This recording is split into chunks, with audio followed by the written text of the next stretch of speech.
राधे राधे दोस्तों, स्वागत है आपका हमारे चैनल हिम ट्रेवल्स पर। इस वीडियो में मैं जहां आपको लेकर चलने वाला हूं, वो एक ऐसी जगह है जो सिर्फ एक शहर ही नहीं बल्कि श्रद्धा, भक्ति तथा प्रेम की भूमि है, वृंदावन। अगर आप कभी वृंदावन जाने का मन बना रहे हैं या जाना चाहते हैं तो यह वीडियो आपके लिए बहुत हेल्पफुल होगी। इस वीडियो में मैं आपको वृंदावन से जुड़ी हर जानकारी दूंगा और साथ ही साथ गोवर्धन परिक्रमा और राधा रानी के गांव बरसाना भी लेके चलूंगा। इस वीडियो में मैं आपको सभी प्रमुख मंदिर, घूमने की सही प्लानिंग, उनकी टाइमिंग और रहने खाने से लेकर हर छोटी बड़ी जानकारी दूंगा। अगर आप अकेले भी जाना चाहें तो भी आपको कोई दिक्कत नहीं होगी। सो इस वीडियो को एंड तक जरूर देखें। और हाँ, खास बात, इस वीडियो में मैं आपको बताऊंगा कि आप पूज्य श्री प्रेमानंद महाराज जी के दर्शन किस प्रकार कर सकते हैं और उनसे मिलने के लिए टोकन किस तरह से प्राप्त कर सकते हैं। जैसा कि आप सभी जानते ही होंगे या नहीं जानते तो मैं आपको बता दूं कि मैं हिमाचल प्रदेश के मंडी जिला से संबंध रखता हूं और अपनी इस सोलो ट्रिप की शुरुआत में मंडी से तकरीबन 110 किलोमीटर दूर करसोग से करता हूं। इस ट्रिप को मैं बस द्वारा पूरी करता हूं। HRTC यानी हिमाचल पथ परिवहन निगम द्वारा वृंदावन के लिए 2 बस सेवाएं चलाई जाती हैं।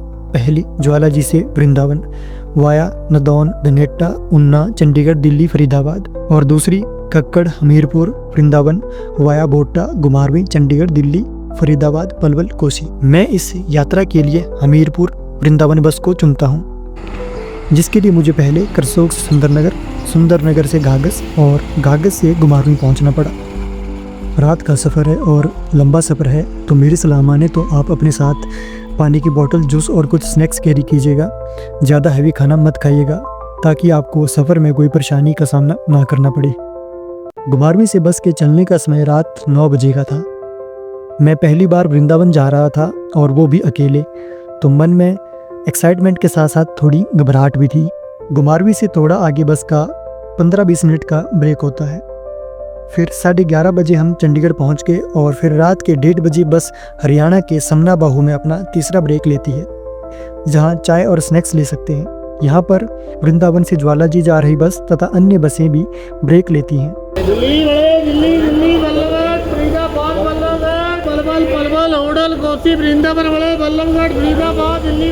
सुबह तकरीबन 4:30 बजे हम दिल्ली से निकल जाते हैं। उसके बाद बस फरीदाबाद से थोड़ा आगे अपना अंतिम ब्रेक लेती है और लंबे सफ़र के बाद सुबह 7:30 बजे वृंदावन पहुंच जाती है। यहाँ पर बस दारुक इंटरनेशनल पार्किंग में खड़ी होती है और फिर 2 बजे हमीरपुर के लिए रवाना होती है। हालांकि यह बस तो कल दोपहर को जाएगी। वृंदावन जाने वाला बस में केवल उस दिन मैं ही था और कहाँ जाऊँगा, क्या करूँगा, कैसे, वो सब मेरे मन में चल रहा था। इसलिए मैंने बस के स्टाफ के साथ बातचीत की और वो मुझे अपने साथ लेकर चले गए, जहाँ पर उन्होंने मुझे रहने की व्यवस्था बता दी। परंतु मैं वहाँ से सीधा रिक्शा लेकर श्री राधा केली कुंज वराह घाट पूज्य प्रेमानंद महाराज जी के आश्रम चला जाता हूँ, जहाँ पर मुझे टोकन प्राप्त करना था। टोकन आपको सत्संग, कीर्तन, एकांतिक वार्तालाप तथा एकांतिक दर्शन के लिए ही मिलते हैं। टोकन सुबह 9 बजे से मिलते हैं और अगले दिन के लिए मिलते हैं, जिसके लिए भारी कतार लगी होती है। इसलिए आप सभी 8 बजे या उससे थोड़ा पहले पहुंच जाएं। सत्संग के लिए टोकन सुबह 3 बजे भी दिए जाते हैं और सभी टोकन फ्री ऑफ कॉस्ट होते हैं। मैं केवल महाराज जी के दर्शन का अभिलाषी था, तो आग्रह करके विनम्रता से मुझे भाग्यपूर्वक कीर्तन का टोकन मिल गया था। यदि आप एकांतिक वार्तालाप का टोकन चाहते हैं तो आपका प्रश्न भागवती को होना चाहिए और पहले पूछा हुआ प्रश्न नहीं होना चाहिए। इस बात का आप विशेष ध्यान रखें। टोकन पाकर मैं बहुत प्रसन्न था और उसके बाद मैं सीधा श्री बांके बिहारी जी के दर्शन करने निकल जाता हूँ। कहते हैं कि अगर आप वृंदावन आए तो सबसे पहले श्री बांके बिहारी जी के दर्शन अवश्य करें। अधिकतर मंदिर दोपहर 12 या 1 बजे से शाम के 4:30 बजे तक बंद रहते हैं, तो या तो आप सुबह दर्शन कर लें या तो फिर शाम को, और समय से पहुंच जाए क्योंकि भीड़ बहुत होती है। सर्दियों और गर्मियों में यह टाइमिंग अलग अलग रहती है, तो आप एक बार डिस्क्रिप्शन में जाके टाइमिंग चेक कर सकते हैं। बांके बिहारी जी के पास ही राधा वल्लभ जी का मंदिर है और वहां से दर्शन करके मैं सीधा इस्कॉन टेम्पल चला जाता हूँ, जहाँ पे हर वक्त आपको कीर्तन सुनने को मिलेगा।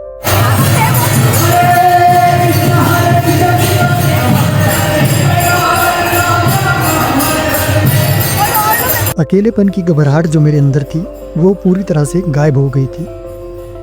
जो वातावरण समस्त वृंदावन का था उससे केवल परम शांति का अनुभव हो रहा था। इसी बीच मेरी मित्रता एक रिक्शा चालक से हुई, जो कि बहुत ही कोऑपरेटिव थे। उन्होंने मेरी काफ़ी मदद की। कहते हैं कि भगवान किसी न किसी रूप में आकर हमारी मदद करते ही हैं। दोपहर के 1 बज रहे थे और भूख भी काफ़ी लगी थी, इसलिए वे मुझे अपने साथ खाना खिलाने ले जाते हैं और मेरे रहने की व्यवस्था भी कर देते हैं, जिससे मेरी रहने की टेंशन, मतलब जो मेरे लिए एक सबसे बड़ा टास्क था, वो दूर कर देते हैं। उन्होंने मुझे double bedroom with attached bathroom for 3 days and 2 night के लिए सिर्फ 1000 रुपये में दिला दिया। यह रहा वो आश्रम गौर गौरव कुंज।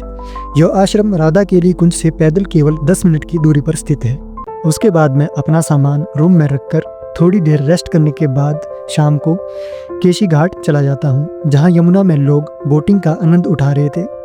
यमुना जी में आचमन करने के बाद मैं निधिवन गया और घूमते घूमते 5 बज गए थे। उसके बाद मैं शाम को प्रेम मंदिर गया, क्योंकि शाम को वहाँ सुंदर लाइट्स का जो नज़ारा होता है वह कुछ अलग ही होता है। मैं वहाँ पे अंधेरा होने का इंतज़ार कर रहा था और उसके बाद जो दृश्य था वो देखने योग्य था। अगर खाने की व्यवस्था की बात करें तो वहाँ आपको जगह जगह पर लंगर दिख जाएंगे और आप लंगर में भी खाना खा सकते हैं, परंतु मैंने लंगर में न खाकर होटल में खाया, क्योंकि लंगर में खाना खाने से आपके पुण्य नष्ट हो जाते हैं। यदि आप लंगर का खाना खाना चाहते हैं तो वहाँ पे कुछ सेवा दे दीजिए या कुछ दान पुण्य कर दीजिए, उसके बाद आप लंगर का खाना खा सकते हैं। वृंदावन में थोड़ा पता करने से आपको 100 रुपये में या 150 रुपये में एक फुल प्लेट खाना मिल जाएगा। फिर सुबह 6:45 बजे टोकन और आधार कार्ड लेकर मैं पहुंच गया श्री हित राधा केली कुंज, जहां हमें हमारे मोबाइल फ़ोन स्विच ऑफ करने पड़ते हैं। फिर मैं कीर्तन हॉल में पहुंचा। वहां काफ़ी देर प्रतीक्षा करने के बाद जब साक्षात पूज्य महाराज जी के दर्शन हुए तो आंखों से अश्रु नहीं रुके, मानो साक्षात प्रभु सामने आ गए हों। इसी के साथ जो मेरा मुख्य उद्देश्य था, मुख्य लक्ष्य था वृंदावन जाने का, वह पूरा हुआ। कीर्तन तथा दर्शन करने के बाद मैं छठीकरा गया, जहाँ रास्ते में माता वैष्णो देवी का मंदिर भी स्थित है। छठीकरा से आपको दिल्ली, राजस्थान, बरसाना, गोवर्धन जगह जगह के लिए बसें मिल जाती हैं। फिर मैंने छठीकरा से गोवर्धन के लिए बस ली, जिसमें लगभग 1 घंटे का समय लग गया। गोवर्धन पहुंचने के बाद मैंने शेयरिंग ऑटो लिया और 21 किलोमीटर की गोवर्धन परिक्रमा पूर्ण की, जिसमें लगभग 2.5 घंटे का समय लग जाता है और 5 मंदिरों के दर्शन कराए जाते हैं। यदि आप पैदल परिक्रमा करना चाहें तो पैदल भी कर सकते हैं। यदि आपके पास समय कम है तो आप शेयरिंग ऑटो लेकर भी परिक्रमा लगा सकते हैं। इस परिक्रमा में सबसे पहले मुख्य मंदिर श्री गिरिराज जी का दान घाटी, और फिर दूसरा पूंछरी का लोटा, तीसरा गिरिराज जी मुखारबिंद और चौथा राधा कुंड तथा अंतिम और 5वां प्राचीन मंदिर श्री गिरिराज जी महाराज। परिक्रमा पूरी करके मैं बस लेकर फिर बरसाना पहुंच गया, जहां लाडली जी महाराज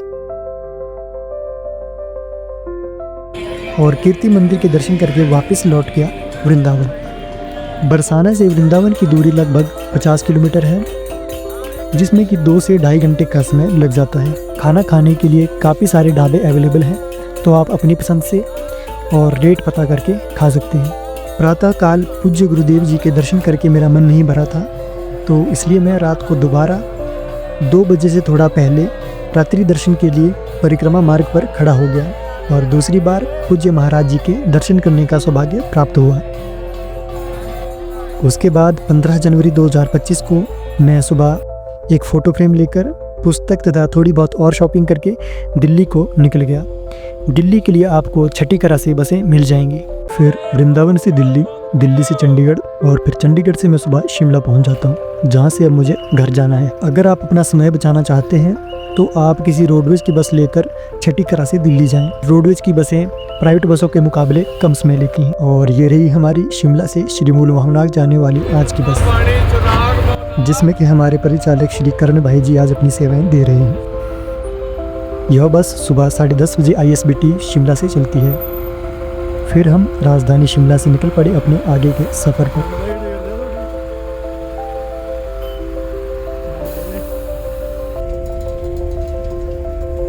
और इन्हें तो आप जानते ही होंगे, ये हैं इस बस के परमानेंट चालक श्री रमेश्वर ठाकुर जी। इनसे मेरी हालांकि पिछले कल ही बात हुई थी और इसीलिए मैंने फिर आज इस बस में घर जाने का डिसीजन लिया। आज डेट थी 17 जनवरी 2025। मैं 12 जनवरी को वृंदावन के लिए चला था। उसके बाद 13-14 जनवरी को मैं वृंदावन में ही था। उसके बाद 15 जनवरी को मैं दिल्ली से होते हुए चंडीगढ़ पहुंचा और 16 जनवरी को मैं चंडीगढ़ में रुका। उसके बाद सुबह चंडीगढ़ से 5 बजे चलने के बाद मैं 9 बजे के करीब शिमला पहुंच गया। वृंदावन, बरसाना आदि जगहों पर घूमते घूमते आप वहां के स्वादिष्ट पकवान और मिष्ठान का आनंद भी ले सकते हैं। वृंदावन आ रहे हैं तो भीड़ भाड़ से बचें। सुबह जल्दी दर्शन करें, अपने सामान को संभाल कर रखें और अपने पर्स, मोबाइल का विशेष ध्यान रखें और साथ ही साथ बंदरों से भी बच के रहें। आज बस में सवारियाँ भी ठीक ठाक थी।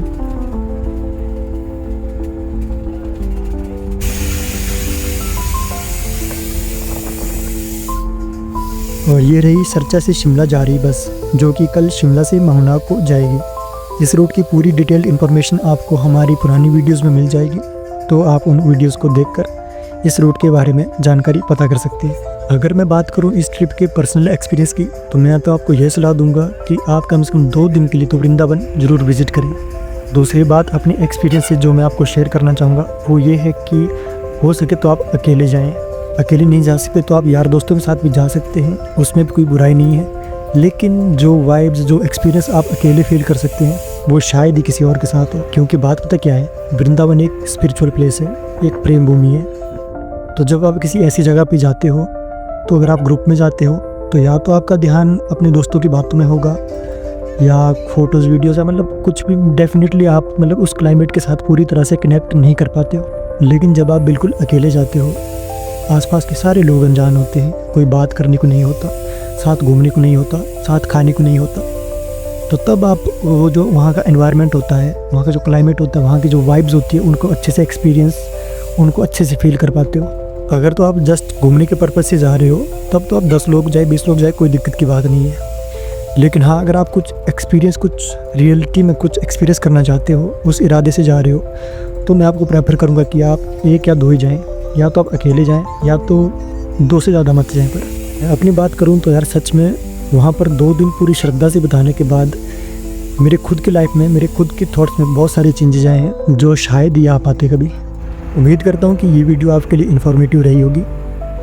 अगर आप कभी जाने का सोचें और मन में परेशानी हो कि हाँ भाई कहाँ, क्या, कैसे रहें, खाएँ पिए, जो भी है, मतलब क्वेश्चन जो भी होते हैं आपके मन में जाने से पहले, अगर आपके कोई भी डाउट हो तो मैं डिस्क्रिप्शन में अपने इंस्टाग्राम पेज की आईडी मेंशन कर दूंगा, आप मुझे वहां पर मैसेज कर सकते हैं।